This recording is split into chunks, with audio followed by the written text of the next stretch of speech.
Welcome to Faces and Places. I'm Corinne Ray. Thank you for joining us.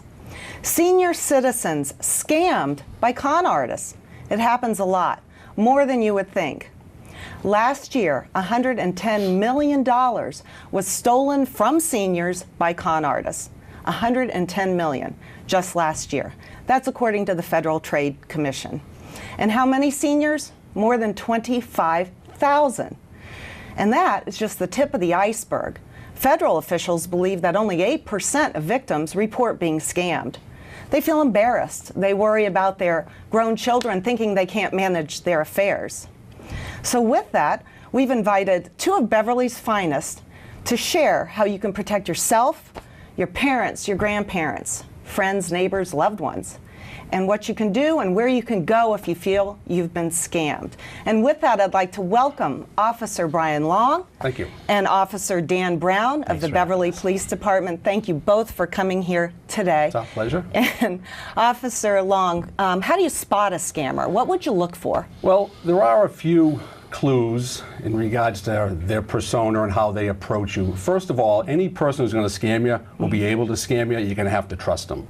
So they're going to be articulate. When they approach you, they're going to say all the right things. They're going to put you at ease. And once they put you at ease, then they're going to try to con you and manipulate. They're going to be very cunning. And they're going to try to convince you that what they have to offer you is the next best and greatest thing. And once they get to that point, if they feel any resistance, they might try to intimidate you, meaning that if you don't cooperate with us, we'll inform the authorities. Right. And we'll get into some of those other scams as we go along. But those are the type of things that they're going to come across. And like I said, the biggest thing is you have to trust them right off the bat. And once they get your trust, the sky's the limit, and they can just try to manipulate the situation to their favor. And contact can be in person, door to door, by phone, as long as you get the person talking. Absolutely. Some of the most common ways they're going to contact you, email. You're going to get an email in regards to some sort of a scam that they're operating in another country. You won a lottery, something to that effect. That one's been around a long time, and I think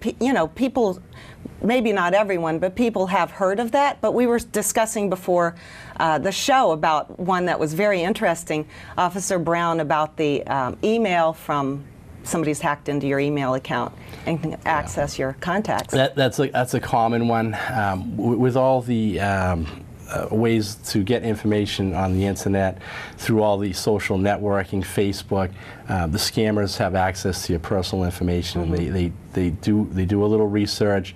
They can go right down to what's the family's dog's name, and they just really dig in and they get your information, and they're convincing. And make it believable. Oh yes, absolutely. They know your dog's name. Yes. I mean, really. It's and what we want to stress too is that the scammers are not moonlighting. This is their full-time job, and they're very good at it. This is what they do, and this is all they do. Well, I was surprised. $110 million.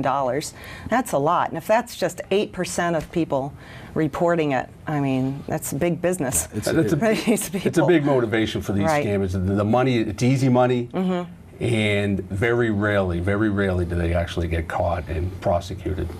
I wonder about the loneliness factor with some senior citizens. Heidi Ushakov, who works at BevCam, she's a staff member here. She actually was in AARP magazine when she worked as a bank teller. She and her manager, they spotted a scam. An ex-nun actually came in and tried to withdraw her savings, a good amount of savings. And they stopped and talked to her and repeatedly, tried to get her to explain what was going on. And she did. And one of these scam artists had her, this ex-nun, on the phone. She was somewhat trustworthy to begin with, for 2 hours. She took detailed notes, and she really believed the scam was going on.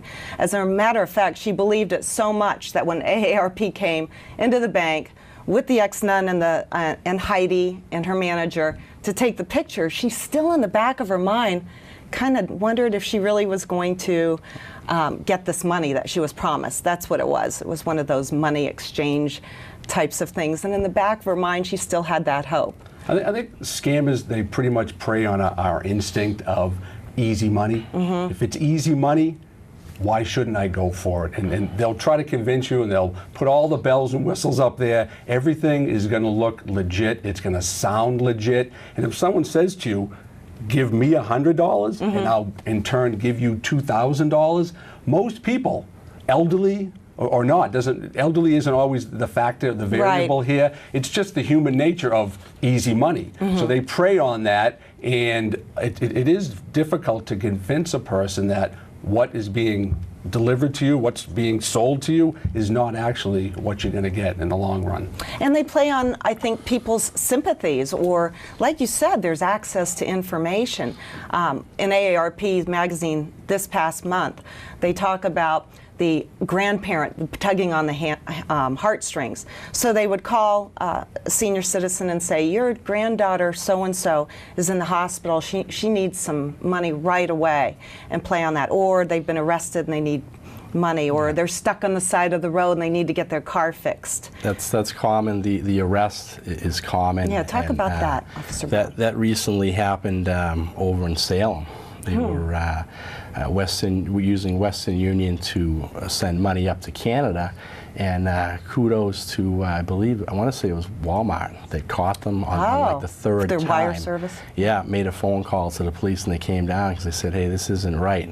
You sending money to Canada for a granddaughter or a grandson that's in jail? And they said yes, and they said something's wrong, and they called the police, and come to find out, yeah, there was 3 other victims, and again, they had their personal information. They were very convincing on the phone, and we tell people, if your MoneyGram's involved or Western Union is involved, 99.9 that's going to be a scam, because that money is not traceable. And you'll never get it back, right? Once it's gone, it's gone. No. It's gone, and law enforcement can't always reach out to different countries and different parts of the states That's in a great regards to point. certain things. It's very difficult to mass a law enforcement network to search for $5,000 that was sent to Canada or something to that effect. We use Canada. It's not always Canada, but any country outside of the United States should be a red flag in regards to that. You're never going to get your money back. Yeah. You talk about a number of different scams in a presentation. I should say, you officers, you do presentations on types of scam. Do you go out to the senior center and different places? Yes, we do. We travel throughout the North Shore area to include the senior centers, and we probably do it 4 to 6 times a year. And like I said, obviously we're going to touch on some of the scams that we deal with during that presentation, but I think we just want to inform people that the sky is the limit when it comes to scamming people. What we touch on today is just a very small portion. The main premise of the scam is you're going to be offered a large amount of money. You're going to be offered the possibility to win a prize or a vacation, and with very little effort on your part. And that's the whole premise of the scam. There's no free lunch. Basically, there's no free lunch, but you perceive that because they're very cunning that you're going to get what they're telling you, and that the whole nature of the scam is that's kind of how it works.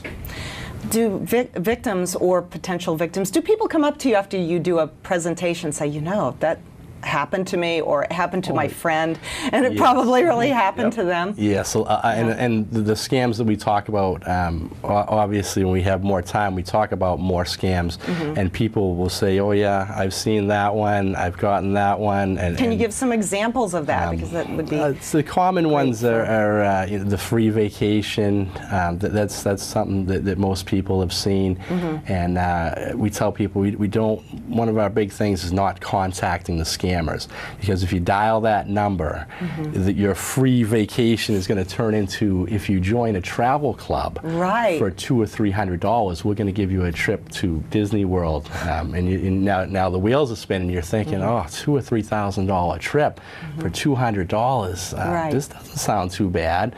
And that's what we don't want you to do. So we say, when you get an offer that's too good to be true, you got to just shred it and get rid of it. And I know it's tempting to get more details, but these people are good. And if you call them up, they're going to start to reel you in. And once they have your information, then they're going to come at you with different scams, different angles. If the vacation scam didn't work, they'll send you something else. And Officer Long, you talked about the intimidation factor. Absolutely.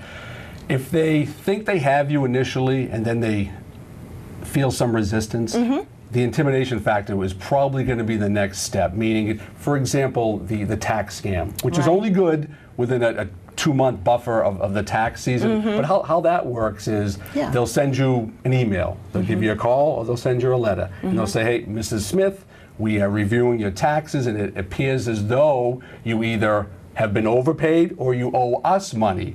And in lieu of that, we'll send you a check, and you can take that check, deposit it in your checking account, and then send us the difference. Or if there's some resistance, Processing fee. Yeah, processing fee. If they feel resistance, the intimidation on that scam is going to be, that filing an improper tax return or keeping money that is not rightfully yours is a federal crime. And we'll send the local law enforcement to your house, and they will arrest you. And a lot of people will get intimidated by that. You just hear IRS and you start to I'm quiver. intimidated right now speaking about it. Saying My heart's it. pounding. So that's one form of intimidation, meaning the law enforcement's going to come and get you. Yeah, I mean, people really are afraid of that. Absolutely. That's a good point. And as you mentioned before, it's not just senior citizens.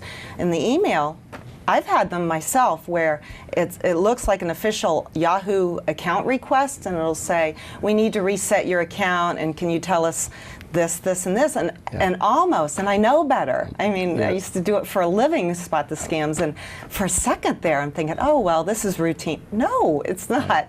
They'll use, the scammers will use a company's good name. Like, for instance, the PayPal scam is a that's very big one. Talk about that. Yeah, what happens with this one is you're going to get an email from PayPal, and they're going to tell you that their files have been corrupted, or they're changing operating systems, and they need to get your personal information to verify it. And what we tell people is that any large company like that, or any institution, especially your bank or your credit card, if they're calling you to ask you for information you've already given them, that's a scam. They have it. All their backup systems are redundant, and they're never ever going to lose your personal information. And the PayPal scam specifically, like you were saying, on your email, the graphics come up, and if you had the scam page next to the real PayPal page, they're exactly the same. You can't tell the difference.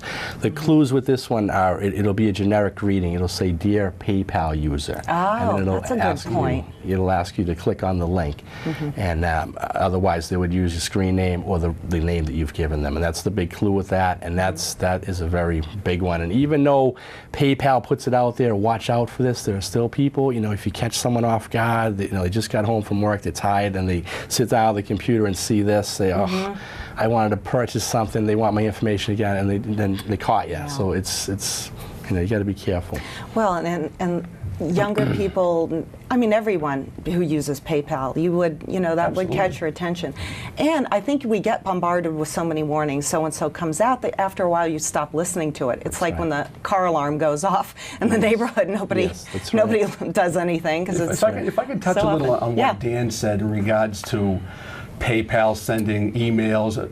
In the computer age now, the term used a lot is photoshopping a picture or a logo. It is so easy to go out to Google and do a search of PayPal logo. You can take that logo off the net, you can bring it into one of your editing programs, and you can make a document, you can make a web page that is going to be exactly the same as PayPal's web page. However, whatever monies is going to PayPal is going to be linked to your account. So it's extremely easy. We see that even with counterfeit money, with licenses. I remember a few years ago we had some kids from the Manchester area who did Photoshop some Massachusetts driver's licenses, and we had the licenses in our hand, and there was around 4 of us from the department, and we all looked at it, and we could not find what was wrong with it. It's extremely difficult when someone who is highly motivated and just moderately skilled in graphics, they can do whatever they want. So any type of letter you get, any type of email you get that you think is from PayPal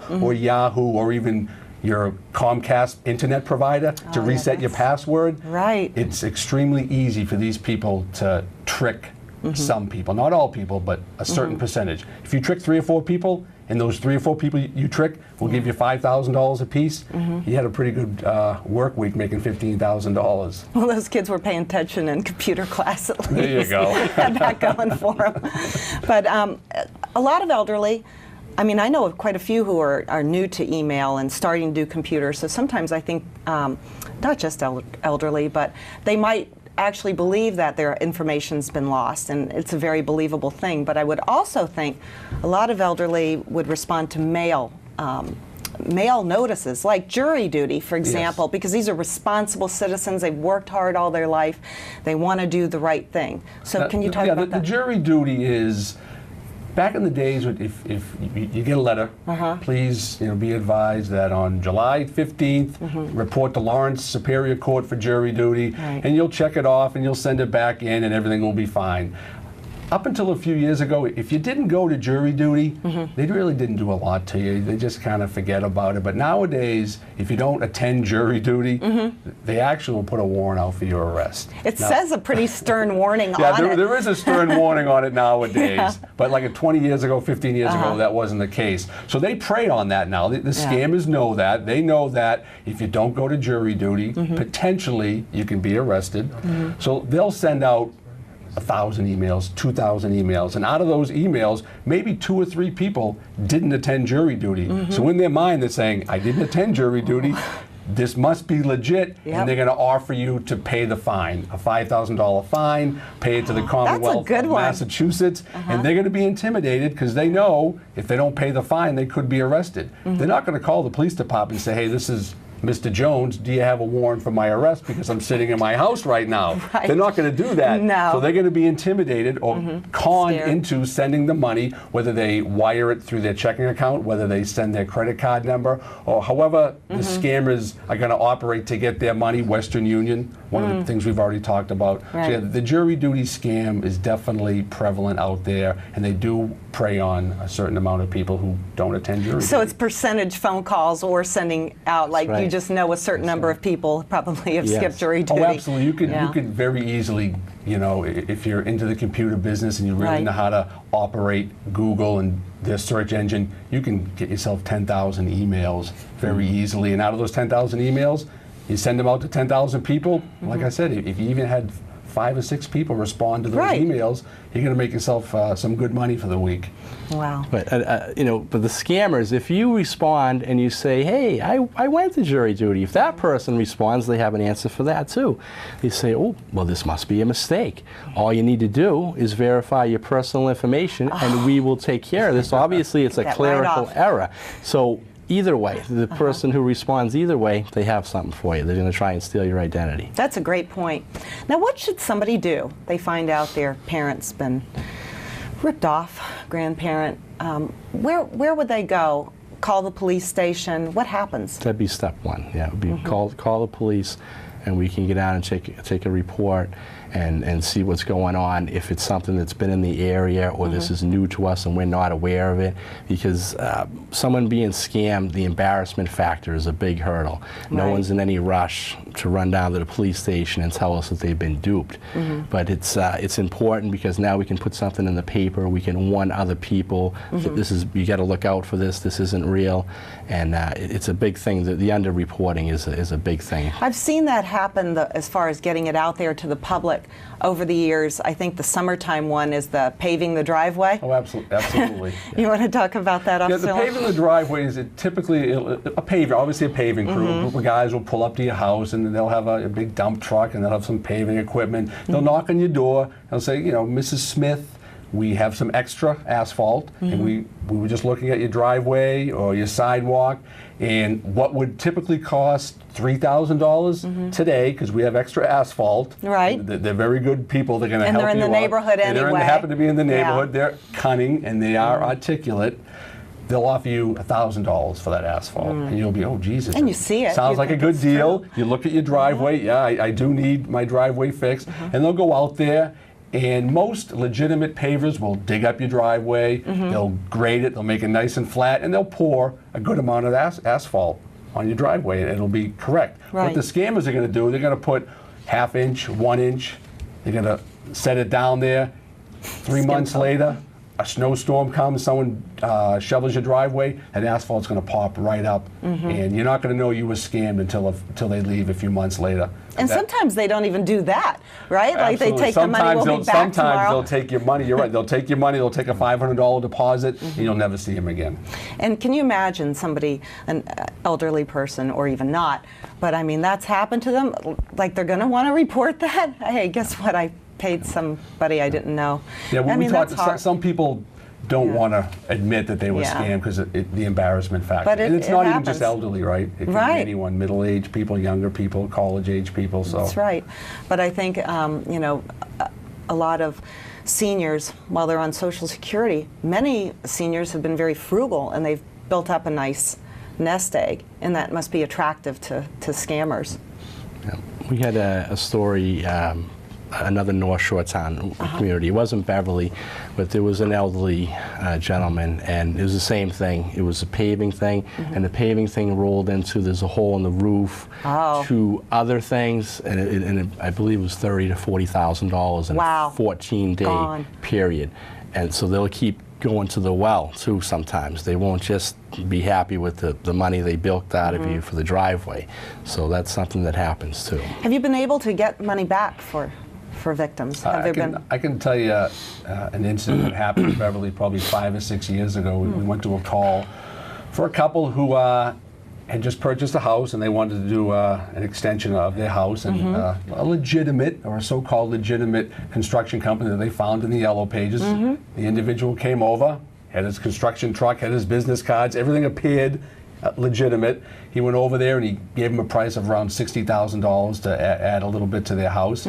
They gave him a $25,000 deposit, never to be heard from again. Never to be heard from again. Boy, that hurts. And we weren't even sure who he was based on the information that we were given. So we weren't 100% sure who the person was. So if we're not 100% sure who the person was, it's difficult to prosecute that person. It wasn't a real number for contractor. We couldn't locate that person. Their check had already been cashed. And what do you tell these people? That you know, we love to help you. We feel bad that we can't help you, but it's one of those things where it's buyer beware. And even though they come across as professional, they look professional. They have all the bells and whistles, the truck, the business card, maybe even the website. So what would you look for? How would you know? Ooh, that's the million. The Better Business Bureau would be a question. place to start. If someone gives you a card and it says, "This is my company," go to the Better Business Bureau, look it up, Google it. All legitimate companies are going to be in Google. You should be able to find them. It shouldn't be like a big thing to find a company if they're legitimate. I think the Commonwealth has license numbers too. If you, Absolutely. I think so. I mean, I'm not sure about that, but we've spoken about people looking out for their parents or grandparents.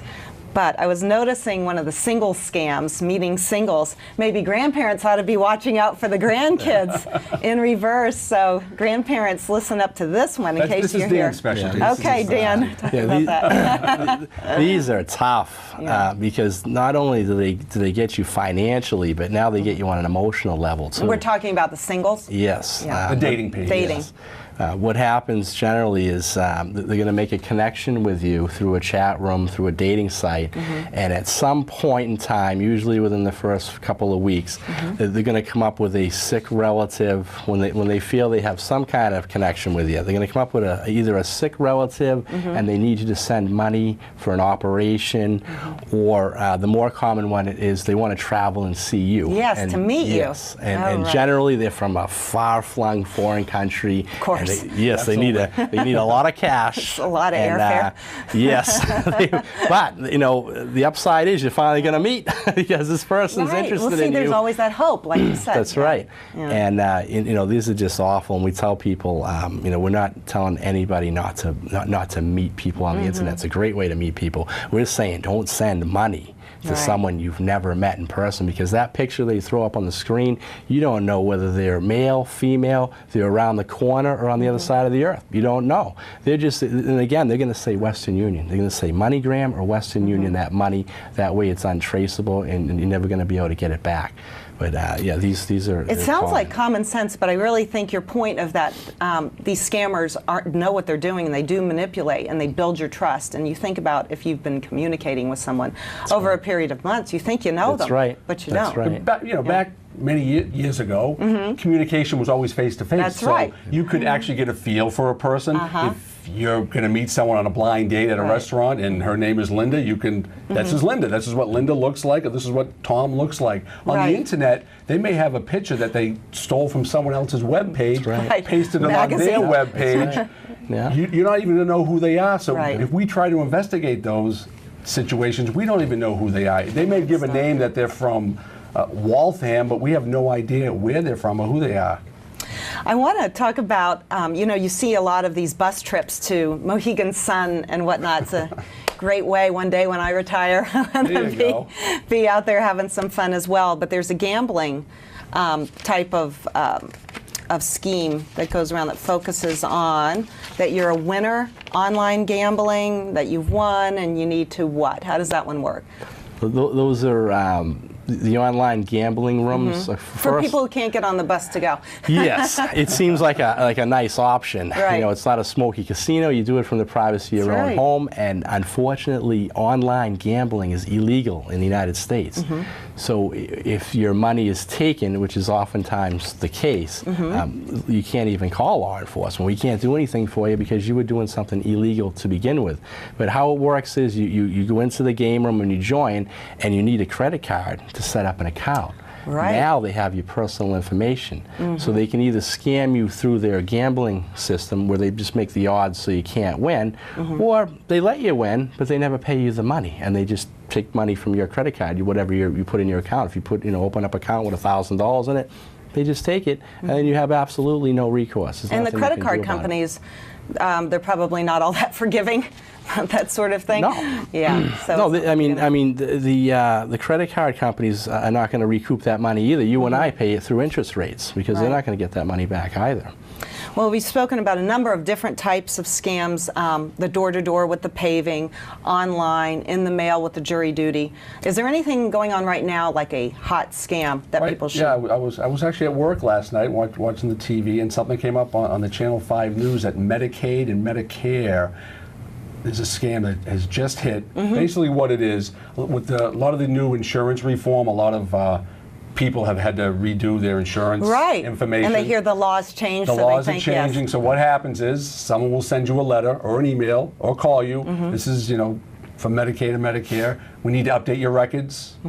And part of the updating of the records is there's a small fee to update your records, and you can either send it via check, credit card, give us your personal information. We need to update your records, and from that point on, the people believe their records are being updated. They believe they're actually paying the state.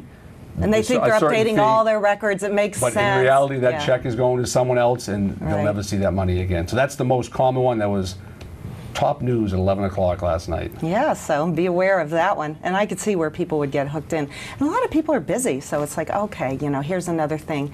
We do use our credit cards all the time. We do give out, our driver's license when we, go places. So I think there's a lot of ways, the clerk at the counter, you just never know. Right. So. Everybody's information's already out there. What we tell people is to try and minimize on top of that, because everybody's information's already out there. At the mall, the win a car, when you slip your name in that. At the Topsfield Fair, when there's a car and you enter the contest or win a free tractor or whatever it might be. All that information now gets sold off. That has value. Your phone number, your address, your... That's right. And so it's something we tell people, try and minimize that, putting it out there.